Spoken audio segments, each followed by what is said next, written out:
கார்த்திக் தீபா சீரியலில் March 18க்கான promo தாங்க பார்க்க போகிறோம். அதுக்கு முன்னாடி வீடியோ பிடிச்சிருந்தா லைக் பண்ணுங்கள், ரொம்ப பிடிச்சிருந்தா ஃபாலோ பண்ணிக்கோங்க. ஒரு பக்கம் நம்ம ஐஸ்வர்யா இருக்காங்கல்ல, அவங்க ஜானகியும் மைதிலியும் வீட்டுக்கு சாப்பிட வந்தப்ப அவங்க அவமானப்படுத்தி அனுப்பிட்டாங்க. அப்போ ஜானகியும் மைதிலியும் நேராக வீட்டுக்கு போகிறாங்க. அப்போ நம்ம தீபா சொல்கிறாங்க, அம்மா சாப்பாடெல்லாம் ரெடியாக இருக்குது, நீங்கள் வந்து எடுத்து சாப்பிடுங்க அப்படின்னு. அதுக்கு ஜானகி சொல்கிறாங்க, இங்கே பாரு, இதுக்கப்புறமும் நாங்கள் அந்த சாப்பாடை எடுத்து சாப்பிட்டா சூடு சொரணம் இல்லாதவங்கன்னு அர்த்தம். அதனால் இங்கே பாரு தீபா, இதுக்கப்புறமே எங்களால் இந்த வீட்டில் இருக்க முடியாது அப்படின்னு சொல்கிறாங்க. இதை கேட்டுட்டு நம்ம தீபா சொல்கிறாங்க, அத்தையோ கார்த்திக் சாரோ கண்டிப்பாக சொன்னால் நீங்கள் கிளம்பலாம் அப்படின்னு. அப்போ செம்மையாக ஒரு சண்டை நடந்துக்கிட்டு இருக்கு இவங்களுக்குள்ளே அந்த இடத்துல.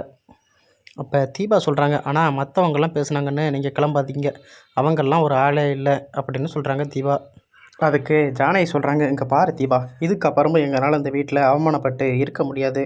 அதோட தர்மலிங்கம் வந்து கேட்குறாரு, என்னாச்சுமா அப்படின்னு. அதுக்கு ஜானகி சொல்கிறாங்க, நடந்தது எல்லாத்தையும் சொல்கிறாங்க.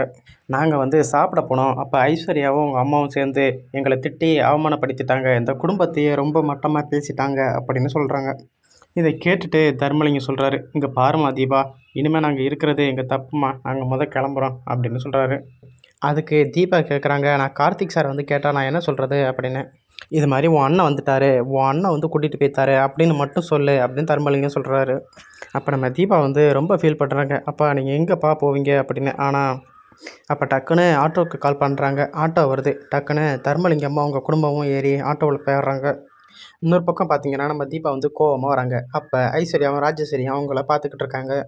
தீபா வரதை பார்த்துட்டு ராஜேஸ்வரி சொல்கிறாங்க, என்னடி இப்போ இவ்வளோ கோவமாக வரா, ஒரு வேளை தீபாவோட அப்பா அம்மா போயிட்டோளோ அப்படின்னு. அதுக்கு ஐஸ்வர்யா சொல்கிறாங்க, கண்டிப்பாக அவங்க சூடு சொரணம் இல்லாதவங்கம்மா, அதனால் அவங்க கண்டிப்பாக வீட்டை விட்டு போயிருப்பாங்க அப்படின்னு. ஆனால் இந்த வீட்டை விட்டு போனால் அவங்களுக்கு வேற எங்கேயும் அடைக்கலாம் கிடைக்காதுமா, அதனால் அவங்க வீட்டை விட்டு போயிருக்க மாட்டாங்க அப்படின்னு சொல்கிறாங்க ஐஸ்வர்யா அவங்க அம்மா கிட்ட. அப்போ தீபா அங்கேருந்து வந்து நேராக அபிராமியோட ரூமுக்கு போகிறாங்க. அப்போ ராஜேஸ்வரி கேட்குறாங்க, என்னடி இது தீபா வந்து அபிராமி ரூமுக்கு போகிறா அப்படின்னு ஐஸ்வர்யா பார்த்து கேட்குறாங்க.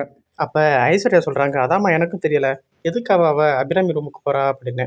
அப்போ நம்ம தீபா வந்து அபிராமி ரூமுக்கு போயிட்டு அபிராமி கிட்ட, அத்தை நான் உங்ககிட்ட ஒரு முக்கியமான விஷயம் சொல்லணும் அப்படின்னு சொல்கிறாங்க. அப்போ அபிராமி கேட்குறாங்க, என்னம்மா சொல்லுமா அப்படின்னு. அப்போ தீபா சொல்கிறாங்க, இது மாதிரி வீட்டுக்கு வந்து அண்ணியும் அப்பாவும் சாப்பிட வந்தாங்க. அப்போ அந்த ஐஸ்வர்யாவும் ராஜேஸ்வரியும் சேர்ந்து அம்மாவையும் ஜானகியையும் மோசமாக பேசிட்டாங்க அத்தை அப்படின்னு சொல்கிறாங்க. இதை கேட்டுட்டு அம்மா அப்பா எல்லாரும் வீட்டை விட்டு போகிறாங்க, அவங்க திட்டுனதை கேட்டுட்டு அப்படின்னு சொல்கிறாங்க. தீபா சொன்னதை கேட்டுட்டு அபிராமி வந்து ரொம்ப ஷாக்காகிறாங்க. அப்போ அபிராமி சொல்கிறாங்க, இங்கே பாரு தீபா, நீ கிளம்பு, நம்ம உடனேயே அவங்கள போய்த்து அழைச்சிட்டு வரலாம் அப்படின்னு சொல்கிறாங்க. அப்போ ஐஸ்வர்யா வந்து அபிராமியை பார்த்து சொல்கிறாங்க, யாரை அழைக்க போகிறீங்க, அதுங்க போனால் போகட்டும், அதுக்கு அந்த வீட்டுக்கு வரவே வேண்டாம் அப்படின்னு சொல்கிறாங்க. அதுக்கு நாச்சியார் சொல்கிறாங்க, உனக்கு வந்து இருக்குடி அப்படின்னு. இன்னொரு பக்கம் நம்ம தர்மலிங்கத்தோட குடும்பம் பஸ் ஏறுறதுக்காக பஸ் ஸ்டாப்பில் நிற்கிறாங்க. அப்போ நம்ம அபிராமி காரை கொண்டு போய் முன்னாடி நிப்பாட்டுறாங்க. காரை நிப்பாட்டிட்டு நேராக போய் தர்மலிங்கத்தை பார்க்குறாங்க. தர்மலிங்கத்தை பார்த்து, ஐயா, கண்டவங்க சொன்னாங்கன்னு நீங்கள் இந்த வீட்டை விட்டு கிளம்பிடலாமா, நீங்கள் வீட்டை விட்டு கிளம்புறது ரொம்ப தப்பு, உங்களுக்கு வேறு உடல்நிலை சரியில்லை. இதெல்லாம் கேட்டுட்டு தர்மலிங்கம் சொல்கிறாரு, அம்மா இதுக்கப்புறம் நாங்கள் உங்கள் வீட்டில் இருந்தால் அது உங்களுக்கு தான் பிரச்சனை, உங்களுக்கு தான் அது அவமானம் அப்படின்னு சொல்கிறாரு.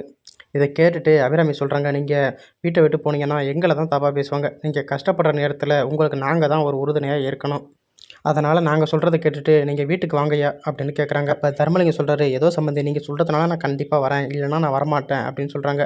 அதோட அபிராமி வந்து காரில் ஏற்றிக்கிட்டு தர்மலிங்கத்தை கூட்டிக்கிட்டு நேராக வீட்டுக்கு வராங்க. அப்போ தீபா அவங்க அப்பா வரதை பார்த்துட்டு ரொம்ப சந்தோஷப்படுறாங்க. அதை பார்த்துட்டு ஐஸ்வர்யாவும் ராஜேஸ்வரியும் ரொம்ப ஷாக்காகிறாங்க. அப்போ ராஜேஸ்வரியோட அம்மா சொல்கிறாங்க, எதுக்கடி உங்கள் அத்தை போய்த்து இந்த வீட்டுக்கு அவனை மறுபடியும் கூட்டிகிட்டு வந்தா அப்படின்னு. அதுக்கு ஐஸ்வர்யா சொல்கிறாங்க, எனக்கு என்னவா தெரியும், இங்கே என்ன நடக்குதுன்னு எனக்கும் புரியலம்மா, இருமா வெறுத்திருந்து பார்ப்போம் அப்படின்னு. அப்போ அபிராமி சொல்கிறாங்க கோவத்தோட, நீங்கள் வீட்டை விட்டு அனுப்பிட்டா அவங்கள போய்த்து அழைச்சிட்டு வரதுக்கு ஆள் இல்லையே என்ன அப்படின்னு கேட்குறாங்க அவங்கள பார்த்து. இதாங்க இன்றைக்கான எபிசோட். தேங்க்ஸ் ஃபார் வாட்சிங். Bye bye.